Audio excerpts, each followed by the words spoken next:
ဇန်နဝါရီလ2ရက်နေ့2026ခုနှစ်တင်မှာကျွန်တော်ပုံမှန်တင်ဆက်မှုများကိုပြန်လဲစတင်ပါခင်ဗျဒီနေ့တော့ကတာဘုဒ္ဓလင်မိုးကုတ်ဗမောအခြေအနေထူးခြားတော်လိုင်းစစ်ပွဲသတင်းများကိုအထူးတင်ဆက်ပေးမှာဖြစ်တယ်လို့ဟိုဘက် Alagi Review Channel မှာတော့ BGF ကနေ KNI ပြောင်းလဲသွားတဲ့အပေါ်မှာဘာကြောင့် KNI ပြောင်းသွားတာလဲကြားဖြန့်ကိစ္စတွေမထွေးနိုင်မအန်နိုင်ဖြစ်နေလို့လားဒါမှမဟုတ်အဲ့ဒီကြောင့် Alagi Review မှာပြောမယ်ဒီဘက်မှာတော့ကတာဘုဒ္ဓလင်တိုက်ပွဲအခြေအနေဘုဒ္ဓလင်တိုက်ပွဲအခြေအနေကတာတိုက်ပွဲအခြေအနေဒါအပြင်မှာကတာထောင်ပွင့်သွားပြီဆိုတဲ့သတင်းလူ900လောက်လွတ်သွားတယ်ဆိုတဲ့သတင်းတွေရှိနေတယ်လို့ကြောက်ဖြူမျိုးကိုတိမ့်ပိုက်လိုက်ပြီဆိုတဲ့သတင်းတွေလည်းထွက်ပေါ်နေပါတယ်ဗျဆိုတော့ကဘုဒ္ဓလင်မျိုးတိမ့်တိုက်ပွဲကတာမျိုးတိမ့်တိုက်ပွဲစလင်းပွင့်ဖြူစင်ဖြူချွန်းဗမောမိုးကုတ်စစ်မျက်နှာတွေကတော့အများအပြားရှိနေတဲ့ထဲမှာပါအထူးအရေးကြီးတဲ့တင်ဆက်မှုပုံစံဖြစ်တဲ့သတင်းဖြစ်တဲ့ကတာမျိုးတိမ့်တိုက်ပွဲအကြောင်းအရင်ပြောကြရအောင်လွန်ခဲ့သောမိနစ်ပိုင်းကမှကတာ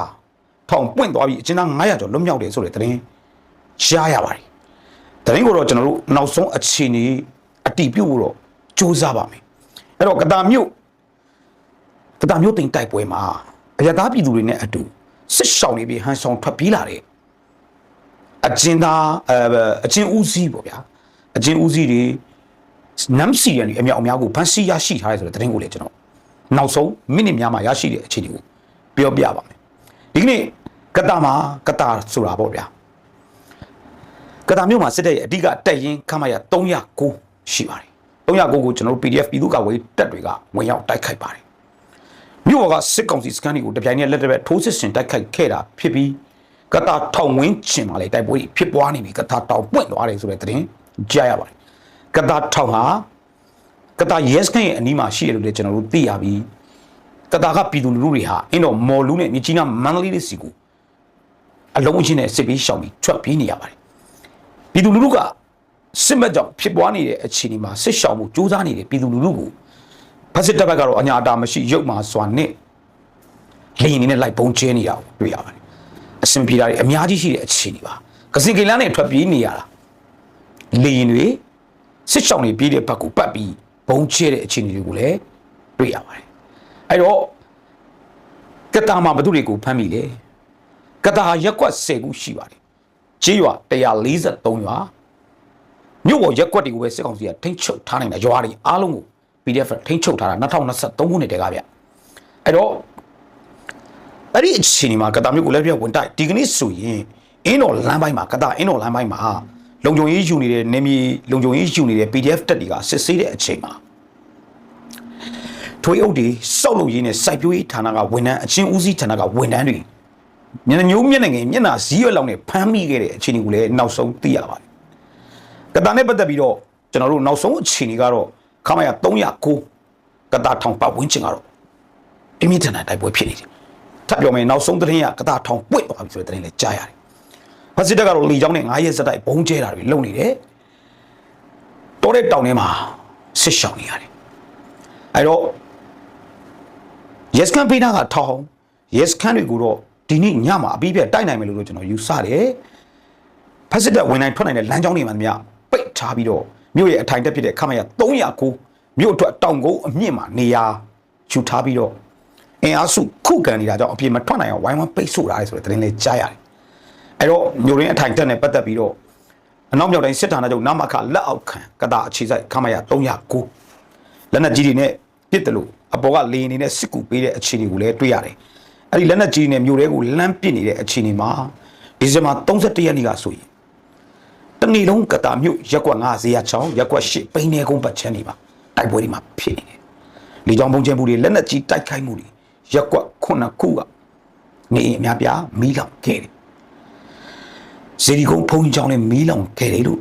ကျွန်တော်တို့သိရပါတယ်နောက်ဆုံးချိန်များရစစ်ကောင်စီတပ်ကတော့လေရင်ဖုံးအလုံး90ကျော်ကျဲချတိုက်ခိုက်နေတယ်လို့ကျွန်တော်တို့သိရပါတယ်ကတာမြို့ကရက်ကွက်ကလူတော်တော်များများတော့မရှိတော့ပါဘူးကတာမော်လူအင်းတော်ဘက်ကိုစီပီရှောက်ထွက်ခွာသွားပါချုပ်ရရင်တော့ကတာထောင်ပွင့်သွားပြီဆိုတဲ့သတင်းကြားရမယ်ကျွန်တော်အတည်ပြုပြီးတင်ပေးပါမယ်နောက်ဆုံးသတင်းတွေမှာတော့ကတာထောင်ပွင့်သွားပြီဆိုတဲ့သတင်းနဲ့အတူကြောက်ဖြူမြို့ကိုတိမ့်ပိုက်လိုက်ပြီဆိုတဲ့သတင်းလည်းရှိနေပါတယ် ကြောက်ပြမျိုးသိမ့်တိုက်ပွဲနဲ့ပတ်သက်ပြီးတော့ခတ်တက်တော်အေးကပြင်းထန်တဲ့ထိုးစစ်ဆင်နေတာကိုအားလုံးကြားသိပြီးဖြစ်တယ်လို့ဒီကနေ့ညနေပိုင်းမှာပဲအခတ်တက်တော်အေးစစ်မျက်နှာဖွင့်လာတဲ့တာပေါင်း၄မျက်နှာငါတိုင်းချောင်းတာပေါင်းစကူဆက်တကြောကိုစစ်ကားပေါ့ဗျာစစ်တီအပြည့်နဲ့စစ်ကား၅စီးခန့်တက်သွားတယ်လို့ဒေတာကန်တွေကလှမ်းပြောပါတယ်အဲ့တော့တာပေါင်းအဆက်မှာတိုက်ပွဲတွေပြင်းထန်နေပြီလားဆိုတဲ့သတင်းကိုတော့ထပ်မံအတည်ပြုမှာဖြစ်တယ်လို့ကြောက်ဖြူမျိုးသိမ့်တိုက်ပွဲမှာကြောက်ဖြူမျိုးသိမ့်ပိုက်ရရှိလိုက်ပြီဆိုတဲ့သတင်းကိုလည်းအာရခတက်တော်အေကတရားဝင်အတည်ပြုချက်ကိုစောင့်ပြီးကျွန်တော်တို့အတည်ပြုကြရအောင်နောက်ဘုဒ္ဓလင်အခြေအနေချက်ကြည့်အောင်ဗျတူတူနဲ့လူရင်းမြင်းမြန်းဆန်ဆန်ပြောချရအောင်ဘုဒ္ဓလင်မှာလည်းမျိုးသိမ့်တိုက်ပွဲဆင်နွှဲပါတယ်ဒါပေမဲ့လက်နက်ခဲယမ်းမလုံလောက်လို့ဒီစားမရှိလို့ပေါ့ဗျာမြို့ကိုခိတ္တထိန်ချုပ်တဲ့ဘန်ကာရီအကုန်လုံးရှင်းပြီးကျန်ဆုတ်ခွာခဲ့ရပါတယ်မိုးကုတ်အခြေအနေဗမော်အခြေအနေမိုးကုတ်ကတော့စစ်ကစားနေတဲ့အခြေအနေပါဖက်စစ်တပ်ဟာမိုးကုတ်မြို့တွေပတ်ပတ်လေးကိုဝိုင်းပိတ်ဆို့ခံရပြီးတော်လိုင်းကြီးတပ်တွေကအဆက်မပြတ်ဒရုန်းနဲ့ပုံကျဲနေမှုတွေရှိတယ်ဗမော်ကတော့တံပြန်ထိုးစစ်ကအစစ်မွင်းကအစစ်တောင်းသလိုပဲအစစ်တောင်းလိုက်တာကဗမော်တံပြန်ထိုးစစ်နဲ့အတူမြကြီးနားပါသိမ့်မဲ့တဲ့ဘောရှိပါတယ်ဒီတော့တော်လိုင်းစစ်မျက်နှာတွေကတော့ရွေးကောက်ပွဲပြီးတဲ့နောက်ပိုင်းမှာညပြလာတယ်လို့ရွေးကောက်ပွဲဟာတော်လိုင်းကြီးအတွက်မီးစာတစားဖြစ်လာပါတယ်ရွေးကောက်ပွဲအပြီးမှာစစ်ပွဲတွေပုံမှုများပြားလာပြီးပြိပက္ခပုံမှုရှေ့ကြလာမယ့်အကြောင်းရင်းတရက်တာဖြစ်တယ်လို့ရွေးကောက်ပွဲနဲ့ပတ်သက်ပြီးကျွန်တော်ရှေ့ရက်တွေကပြောထားပြီးသားဖြစ်ပါတယ်ဒါကြောင့်မို့ပေတာပြန်အန်ကိုခဲပန်းပန်လျက်ပဲဆိုတဲ့အတိုင်းပဲဖက်စစ်တပ်ကပါပဲလုံတော်လိုင်းကြီးကတော့ပန်းပန်လျက်ပါပဲတော်လိုင်းကြီးနဲ့ပတ်သက်ပြီးစံချီတမြင်မြကျွန်တော်တော်လိုင်းကြီးဘတ်တော်သားတွေဟာတော်လိုင်းရဲဘော်တွေဟာစံချီတမြင်မြရုံမတန်တရားမရှိပဲဒီကနေ့ဒီဖက်စစ်တပ်ကိုအမြင့်ပြတ်ချေမုံရေးအတွက်ခိုင်ခိုင်မာမာဆင်နွှဲနေပါတယ်ဟုတ်ပြီစစ်နိုင်တိုက်ပြီစစ်နိုင်တိုက်ဖို့ဆိုရင်တော့ကျွန်တော်တို့ညီညွတ်ရေးနဲ့စစ်ပုံကြောင်ဒီစောက်ကြီးကအရေးကြီးပါတယ်တသွေးတတန်တမိတ်တပေါင်းစုကဲ့သို့တိုက်ပွဲဝင်နိုင်ခြင်းဟန်ချက်ကြီးမဟာဗျူဟာမြောက်တိုက်ပွဲများဆင်နိုင်ခြင်းဆိုတဲ့တိစနဲ့ပတ်သက်ပြီးလွန်ခဲ့သောလများနှစ်များစီကလူမျိုးကျော်အမြဲတမ်းပြောခဲ့ပါတယ်တပေါင်းစုဆိုတာကျွန်တော်တို့ပါဇက်ကစထွက်ခဲ့ကြတာတစ်ချိန်လုံးကတပေါင်းစုဆိုရင်လက်ဝဲကြောက်ယောဂါနဲ့အကြောက်ကညှင်းဆန်ခဲ့တဲ့တချို့ပါတီအစုဖွဲ့ကြီးတွေကိုလည်းဒီစကားကိုပြောရင်ပြန်မြင်အောင်မိပါသေးရဲ့တချို့နိုင်ငံရေးကိုဒီဇိုင်းမမတ်လေ့လာနေတဲ့သူတွေဆိုရင်သိပါတယ်နိုင်ငံရေးလုပ်နေတဲ့လူတွေဆိုသိပါတယ်တပေါင်းစုစကားပြောရင်လက်ဝဲကြောက်ယောဂါရှိတဲ့တချို့အဖွဲ့အစည်းတွေတချို့ပါတီကြီးတွေရှိပါတယ်ဒါပေမဲ့မဖြစ်မနေဒီကနေ့တော့တပ်ပေါင်းစုစကားကိုပြောလိုက်ရပြီတပ်ပေါင်းမစုပဲအောင်ပွဲမခံနိုင်ဘူးဆိုတာကိုတော်လိုင်းရဲ့ညီပင်အခြေအနေတွေကပြဋ္ဌာန်းနေပါပြီဒါပေမဲ့တချို့အခြေအနေတွေကိုကြည့်ရတာကပြည်သူလူထုနဲ့တော်လိုင်းအင်အားစုရဲ့နောက်မီးဆွဲအဆင့်ပဲရှိသေးတဲ့ဥဆောင်ခြင်းသူတွေကိုလည်းကျွန်တော်တို့တွေ့ရပါတယ်တပ်ပေါင်းစုပါ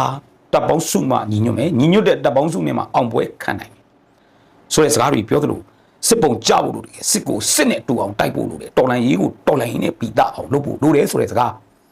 အမုန်းခံအစဲခံအဆုခံပြီးလူမြတ်ကျော်တို့ဟာလွန်ခဲ့တော့နှစ်များစွာလောက်ခရဲကလွန်ခဲ့တော့2နှစ်3နှစ်လောက်ခရဲကပြောခဲ့တာပါ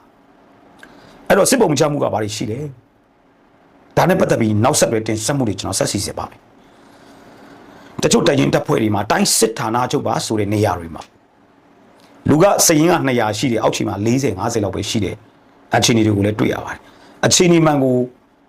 မတုံ့တက်ဖ ೇನೆ ရန်သူအကြောင်းကိုအကြောင်းတိတိချာချာမသိဘဲနဲ့ရန်သူကိုအနိုင်မရှုနိုင်ပါဘူးအဲ့တော့စစ်ကိုစစ်နဲ့တူအောင်တိုက်ရင်ဘယ်လိုလုပ်ရမလဲဆိုတော့ကနံပါတ်1ကတော့မြေပြ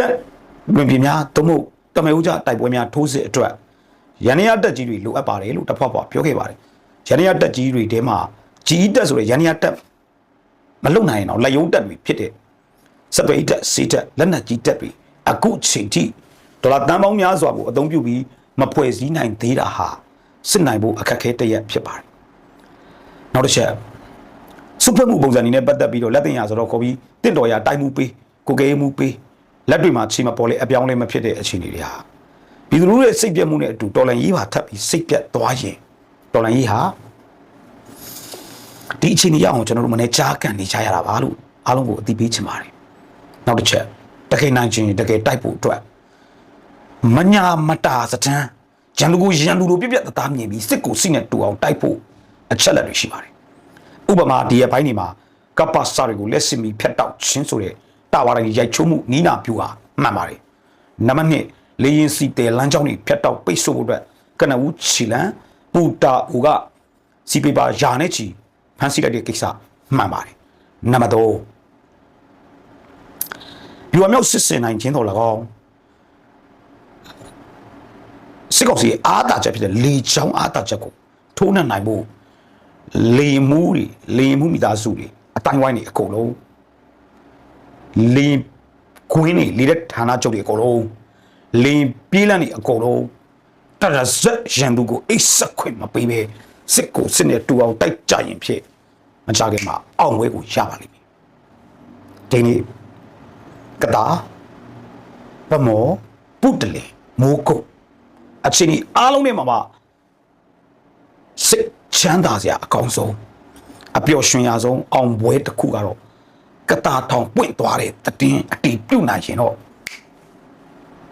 အားလုံးကျေးဇူးတင်ပါတယ်